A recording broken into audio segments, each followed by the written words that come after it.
ஹாய்ங்க. இன்றைக்கி வாழைக்காய் பொடி மாஸ் செய்ய போகிறோம். அதுக்கு தேவையான வாழைக்காய் 3 வாழைக்காய் எடுத்து பொடியாக நறுக்கி வச்சுருக்கேன். அதுக்கு தேவையான பொருள் வந்து வெங்காயம், பச்சை மிளகா, இடித்து வச்ச பூண்டு, கருவேப்பிலை. இதை நான் வந்து பொடி நுணுக்கி வச்சுருக்கேன். கடலைப்பருப்பு, தனியா எல்லாம் சேர்த்து பொடி தனியாக நுணுக்கி வச்சுருக்கேன். நான் அந்த பொடியை போட்டு அருமையான ஒரு ரெசிபி பார்க்கலாம் வாங்க. வானல் வச்சாச்சு. வானல் சூடு ஏறியாச்சு. தேவையான கடலை எண்ணெய் ஊற்றிடும். இது நல்லா நிறையா ஊற்றிக்கங்க, ஏன்னா இது அப்போ தான் நல்லா டேஸ்ட் கொடுக்கும்.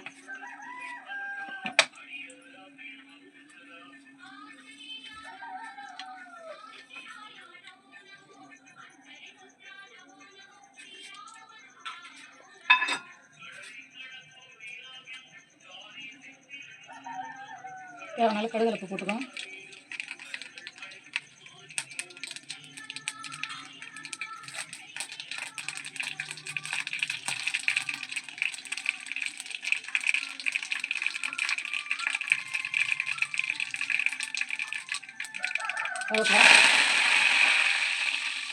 ஃபஸ்ட்டு பூண்டு போட்டுக்கங்க.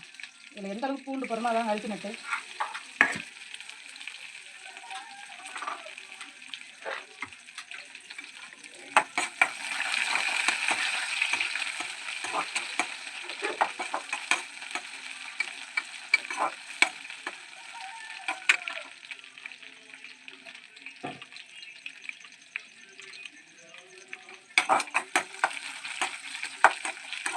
இந்த அளவுக்கு செவந்த பிறகு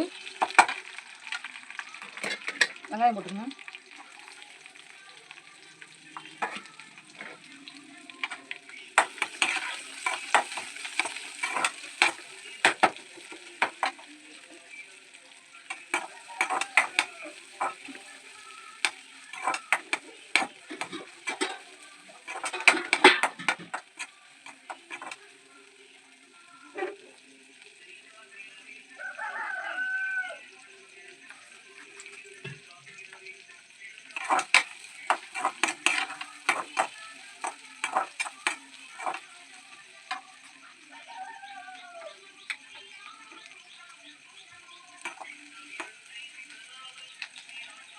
வதக்கும் போதே நல்லா கம்மகம்னு வாசம் வருங்க. அதில்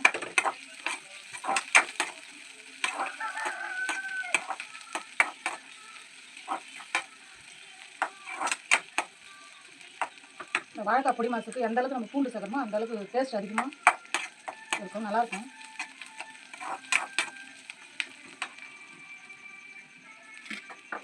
பச்சை மிளகா காரத்துக்கு ஏற்ற மாதிரி போட்டுக்கணும்.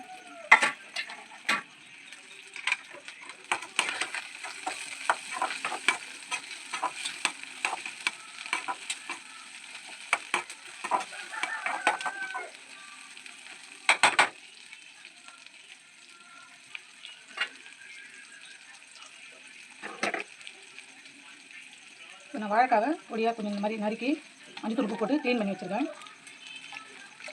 பள்ளி இதில் போட்டுக்கணும்.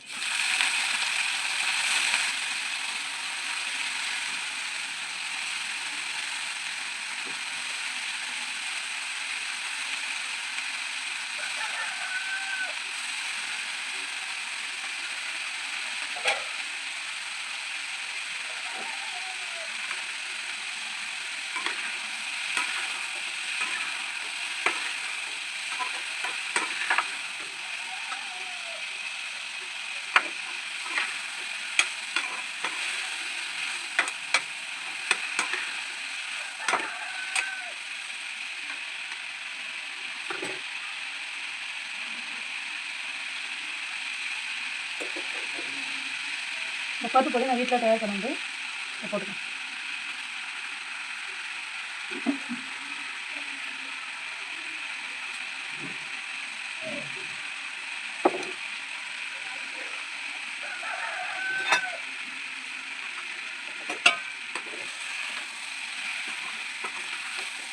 இந்த பருப்பு பொடி நல்லா வாசனையாக இருக்கும். நான் வேறு எதுவுமே சேர்க்கல, மட்டும்தான் சேர்த்துருக்கேன். நான் வீட்டில் வச்ச மிளகா தூள் கொஞ்சமாக சேர்த்துக்குவேன். எனக்கு விருப்பமாக தான் போடுவேன், அது ஊற்றுவேன்.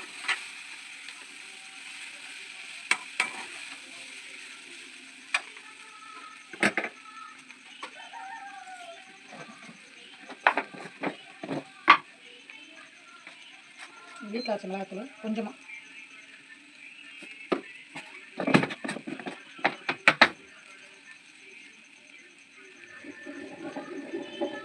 தேவைக்கேற்ப கொஞ்சமாக தண்ணி தெளிங்க. ஏன்னா வாழைக்காய் வந்து கொஞ்சமாக தான் தண்ணி தெளித்து செய்யணும். அதிகமாக தண்ணி தெளித்தா அது வேறு விதமான குழகுழப்பாயிடும்.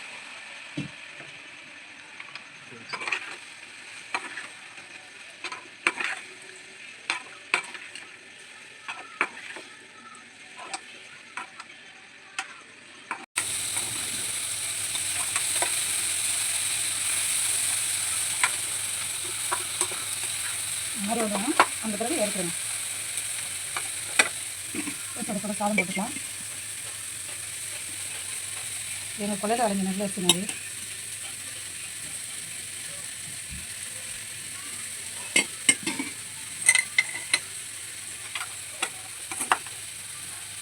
இப்போ ஒரு ஸ்பூன் நெய் விட்டு சாப்பிடுங்க. அல்டிமேட்டாக இருக்கும். ஓகே பாய், அடுத்த வீடியோவில் பார்க்கலாம்.